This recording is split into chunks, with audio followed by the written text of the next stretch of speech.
Hello, I'm Abigail DeJarnett. My name is Allison Lind. I'm your host, Grant May. My name's Noelle Fitchett. And welcome back to the Counteract Podcast.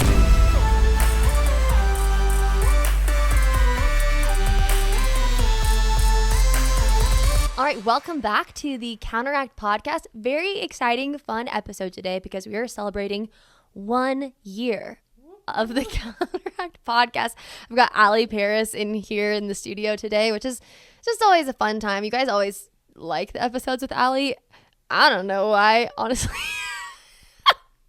Probably because they're like this. Allie, thanks for joining us. Yeah, happy to be here. Okay.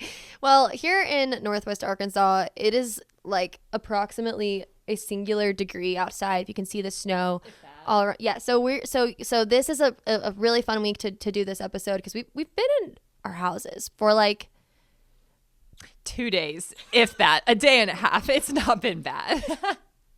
No, but I'm feeling a little stir crazy. Yeah. Mm-hmm.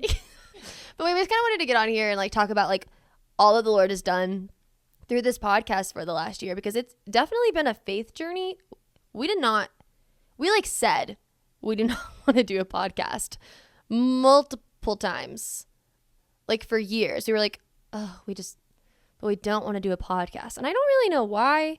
I don't know if it's just because everyone has a podcast. Work, Yeah. It's a lot of work. And if you haven't been around Counteract USA long, here's the thing. The Lord provides everything we need. But like full-time team members, you're looking at them. If you're watching on YouTube, you're looking at them. Oh my gosh. So like the idea of like the thought of producing a podcast was just honestly stupid. But then the Lord just kind of kept putting that in front of us, like, you should do a podcast. People asking, do you have a podcast? A podcast. I can't be a part of a cell, but do you have a podcast where you talk about these things? And so the more we thought about it, the more we prayed about it, that we were like, okay, so if our mission, how is there a fly in here? It's like 1 degree outside. Anyway, but we were talking and we were like, okay, so if our mission at Counteract USA is to equip young believers to counteract cultural and political ideologies with grace and truth according to the steadfastness of Scripture. Like the primary way that we do that is through ourselves, 100%. Like community is always going to be the key to actually developing biblical critical thinking, rapport, building boldness, emboldening young Christians. However, we can also equip with the same thought processes and ideas on a podcast that we do in our groups. And that kind of became more clear, I think, once we started developing our curriculum, like our discussion guide series.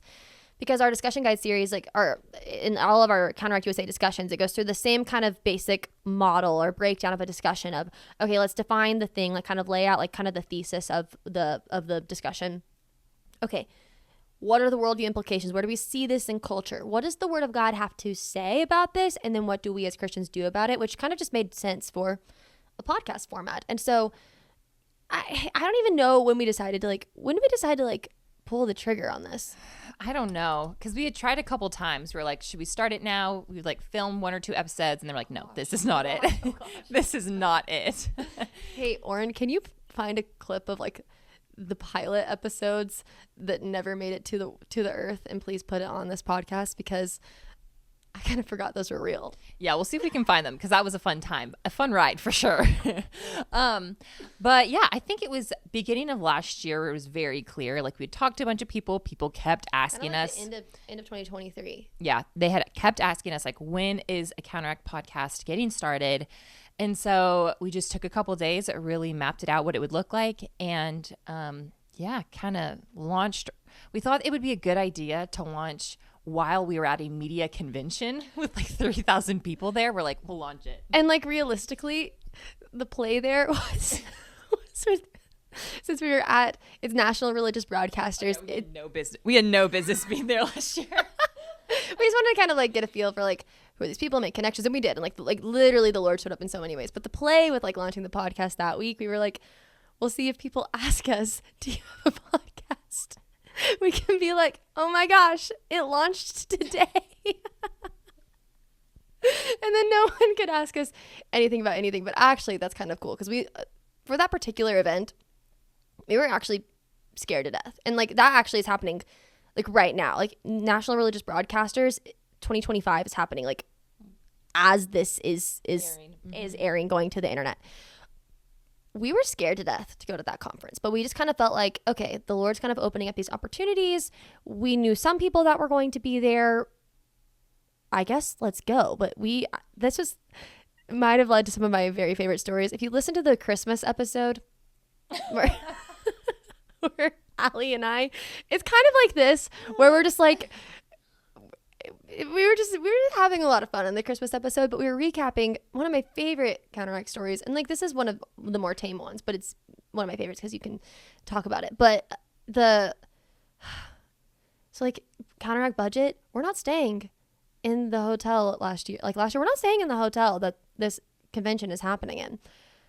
We're staying in a hotel 10 minutes down the road with like a gate and a Groupon.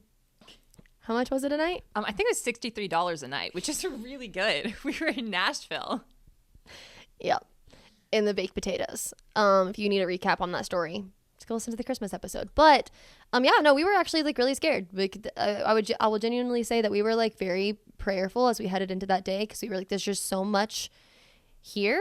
And okay, God, like what opportunities do you have for us, or are there any? Or are we just like here to kind of get our footing? And we I know the Lord is just so kind in the way that he encourages and affirms in certain situations like this one, because I have a rule when we go to events. If we go to like an exhibit hall, Allie is a master networker. Like Allie she's giving me that face. Allie's amazing at networking. Allie is connected. No, I have to make my case first before you take this microphone. But Abby, oh my gosh, I'm so awkward. I'm so awkward. So my rule is I have to have a coffee before we go into an exhibit hall. Like, yes, I enjoy coffee. I want to have something to sip on. But like, you know when you do that thing where you need your hands to be somewhere, like you need your hands to have a home location, and then when the conversation gets awkward, you just sip your coffee. If nothing's in there, you just sip your coffee. And so it helps. It gets me through. Okay, now Allie, what would you like to add? I feel like I'm bringing my child around. Like, I gotta go get my coffee. Why? Not because I need the energy from the coffee, because I need my hands to hold a cup of coffee or anything really. She's like, I just need something. So the first like year of our travels, I was like, that is so stupid, Abby. That is so dumb. But after enough times of her like nagging, be like, we have to go get this coffee. And then like we would get to the exhibit hall, she wouldn't have a coffee and I would be embarrassed. I was like, oh my word, what is she doing? Yes, we can go get you your coffee. So we go, we get in line for coffee. Oh my God. And while we're in line, I look over and I'm like, I think that guy's potentially looking at us. Like that guy's pointing at. Do you know him, Abby? Do we know him? We're like, no, we don't know him. And then we go, Abby gets her coffee, we sit down. And he comes around later and he's now become a friend. But he comes around and he was like, oh my goodness, I follow you guys on social media. Like, I love what Counteract is doing. And we're like our Counteract? Like, we always do this thing. We're like, well, so like we have like this like blue logo. Like, yeah, the circle. We just always assume, oh, like not us. Surely not. Like other young 20s blonde people, not us. Yeah. And so he came over and we talked for like, I don't know, quite a few minutes just about Counteract and all the Lord is doing. And that was just a perfect way to kickstart the event. And then we start going through the exhibit halls, and we've at this point made pretty good friends with several different organizations, businesses. And we're walking and we see our friends at Patriot Mobile. And they're like, what have you guys been up to? And we're like, hey, well, we started a podcast today, this morning at 5 a.m. The first episode went live. Because that was the play, so then we weren't embarrassed. And they were like, no way. Well, let's talk because we love like what you guys do and maybe we could sponsor your podcast. Abby, I feel like this is a good time for you to. Oh my gosh. Okay. What? That was so smooth. That was really great. Okay, yeah. Like if you haven't switched, this is such an awkward like transition, but if you haven't switched your phone service to Patriot Mobile, What are you doing? They're amazing. We love them. They're America's only Christian conservative wireless provider. They're an example of putting the cause ahead of the profits, which is why we at Counteract USA, we love Patriot Mobile. I actually had like a list on my phone of like things my friends liked, and Allie's had Patriot Mobile in it because she literally talks about Patriot Mobile all the time. But when you switch to Patriot Mobile, you're supporting the First Amendment, the Second Amendment, the sanctity of human life, military, veterans, first responder heroes. Their customer service team is based 100% here in the U.S., which is huge. You've made those calls. Like, that is huge. Huge for the team. No, so like their team will help you find the best plan to fit your needs. You can keep your phone, you can keep your number, or you can upgrade. But to make the switch, you just go to patriotmobile.com/counteract. You can use offer code Counteract USA to get 1 month free. So join us. Make the switch today. Go to patriotmobile.com/counteract or call 972-PATRIOT, and that code is Counteract USA. Okay, wow. Yeah, no, that was so cool. That was actually just so amazing because again, like we were so nervous, especially like just like to be there, to be launching this giant new project, and we didn't know like how it was going to go, what it was going to be like, to have our now friend come up and encourage us, and to then go to Patriot Mobile, and then they were so encouraging, and they really do mean that. Like when I say like in the ad thing, like it's example of putting the cause ahead of the profits, like no, like they really do mean that. Like they know that we are a young nonprofit launching a new podcast that day, and they're like, no, we want to be a part of this. We want to support you, like for the sake of supporting, investing, encouraging. And I think that that's like a page that a lot of people in like the conservative movement and even like within ministry can take a page out of that book, because it's like, no, like really should be spurring one another on to love and good works, to actually like accomplish things in our own avenues that the others can't accomplish, and then we're more productive together. Anyway, I digress. But yeah, then from there we just kept making like connections, and we just kept meeting people, like relationships that we still have to this day. But it was just really cool. Like the Lord was just kind of giving us this like piece of like, okay, so we're doing this podcast. And then other, like with that too, like this studio setup that we're in every week is my cousin, who is a professional videographer. He has got big contracts. He and his wife are so generous because they just open up their home and set up all the equipment for us to come film, record in, and then produce it. We have a media intern who's Allie's younger brother, who now works for my cousin. Anyway, it's just really cool. Like the way that the Lord is, like, when we were sitting there going, how in the world would we ever do a podcast? How would we afford the equipment? How would we manage the time? Like the Lord has just provided all of that. So with that, Allie, what are some of your like favorite moments of the Counteract podcast from the last year? Allie doesn't listen to the podcast.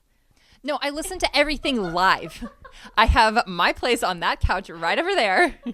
I sink into it. I pull out my laptop. I type away while she films the podcast. And to be fair, like she's always helping me like prepare the notes. Like I'm always running everything by. So she's basically researched and done the podcast and heard the podcast by the time the podcast hits the internet. So she always says she doesn't listen to the podcast, but that's not.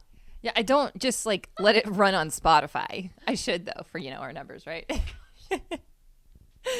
No, but favorite moments from the podcast. I think there's quite a few. Here's one. We'll jump to it. But at the conference, they did a live podcast, and they were not only able to like do it for our conference, but we also were able to bring in like all of our contributors as well. And so that's been fun, just to have a platform that other like Christian conservatives can use, and we promote them. And I think that's also been fun, is just to be able to collaborate with others.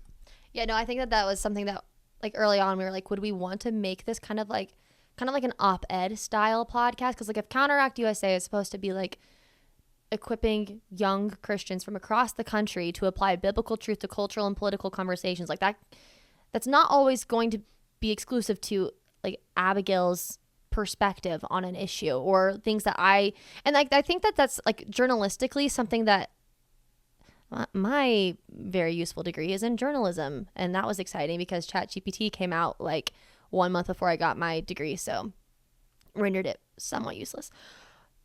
That said, one of my like key takeaways from like studying journalism was that there is no such thing as unbiased journalism, primarily because the things that I think are worth reporting on are going to be totally different than the things that someone else thinks are worth reporting on, or the angle that they're going to report on that specific thing. It's just going to be different. Like it is a total worldview analysis, perspective difference. Like there's no such thing as unbiased journalism for that reason. So that too, like if we're wanting to like speak into different cultural issues, different worldview ideas from the lens of a biblical worldview, like it makes sense to have different people speaking into that. And so having Noelle and Grant and Allison kind of be contributors to the podcast, kind of like, again, in that op-ed style format, like they have an episode where they're like, this makes sense for the Counteract podcast, or like I have this episode and we're like, this like totally serves our audience. And so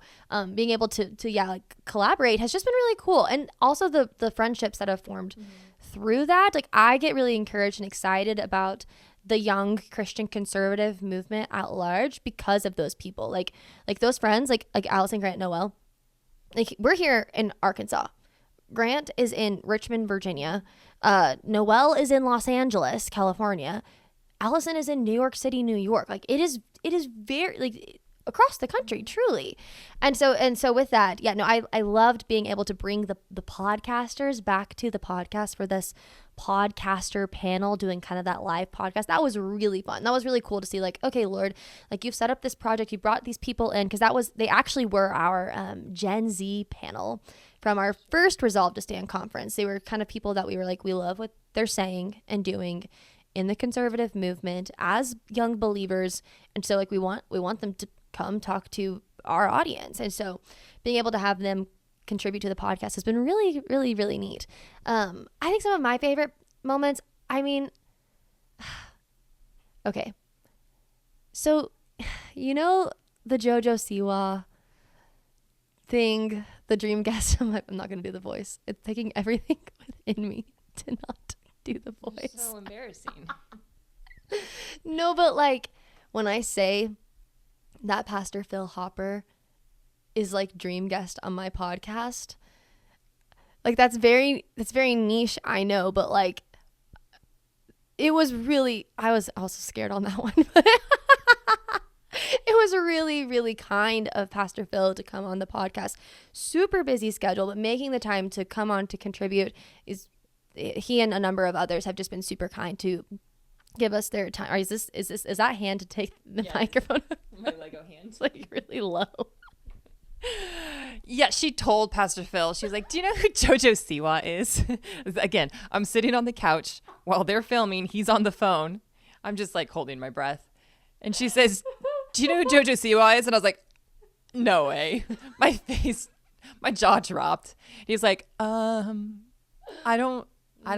say that I do. And she's like, well, you know, she's just like, no, I didn't really explain it. So she starts explaining. She's like, anyway, she has this bit where she says like, dream guest on my podcast, and you've been my dream guest. Okay, no, I was not that awkward. I'm not sure it wasn't that awkward. It wasn't that awkward. I was a little bit more in control than that. And I did inform Pastor Phil that JoJo Siwa is a person. That was like while we were, not while we were recording. That was after. So you should go back and listen to that episode. However, that gem of a moment was supposed to stay secret forever. No. No, it's been really, like, I think some of my favorite episodes, I don't know. I think for me, I really, really, really get excited and encouraged by feedback. I mean, but I'll be at church, or I'll be just kind of like out in the community, and people will be like, oh, like we watch your videos, and like they're talking about like the clips of the podcast that are on social media, but it will be like a random high school girl who's like, hey, I like watched your video on Inside Out 2, like that was really cool. Like I had to think about that, and I'm like praise the Lord, like for like me, like that was kind of more of like a fun, silly episode, but it's just amazing how the Lord can use what I might think is like insignificant, or for myself, like podcasting has been a learning curve. Like I grew up on like doing theater on the stage. I'm really like live. Like I get feedback from the audience. Like the audience and I, we are like having a discussion by the time we're up there. Like I'm really playing off their reactions, their response, like, are they engaged, what have you. There is a camera in front of us. That's been tough for me. But the Lord doesn't need my adequacy. He just needs, like, he doesn't need anything that we do, but he chooses to use it anyway. So that's been really, I think for me, like, that's been what has kept us going and getting better and building and continuing to grow the podcast, has just been those small, very small interactions of, hey, I saw this encouraged me. I've been thinking about this. I talked to so-and-so about this because of this thing that I saw that you guys did on the podcast, or I sent the podcast to this person, or whatever. It's just been really, really encouraging. And so I'm excited about all the Lord will continue to do through the podcast. I mean, like, we're going to keep going. We're going to keep going because, again, we're just continuing to advance the mission that God has set before us of emboldening Christ followers to counteract ever-changing cultural and political ideologies with grace and truth according to the steadfastness of Scripture. Allie, any final thoughts on the Counteract podcast? Any final reflections, takeaways, words of wisdom for us today? Words of wisdom. I don't know if I have any words of wisdom, but it has been really cool to see. Again, thinking back last year, I was like, oh, is this one of those projects we start and then it kind of fizzles out? Because I mean, I think everybody's done that. You just kind of test a few things. Sometimes it works, sometimes it doesn't. Keep going. And we are on episode, what? This will be episode, I think, 115, something like that. Wow. So I'm just, super grateful for everybody who watches, who listens. We have some fun, exciting things coming up with the podcast. And just stay tuned, I would say. Yeah, we're going to start having more guests on, more projects to come for sure. But stay tuned. Thanks so much for joining us. Make sure that you send this podcast to your friend. Give us a 5-star review if you want to, but make sure that you're just checking us out. And thanks for being a part of this. See you next time.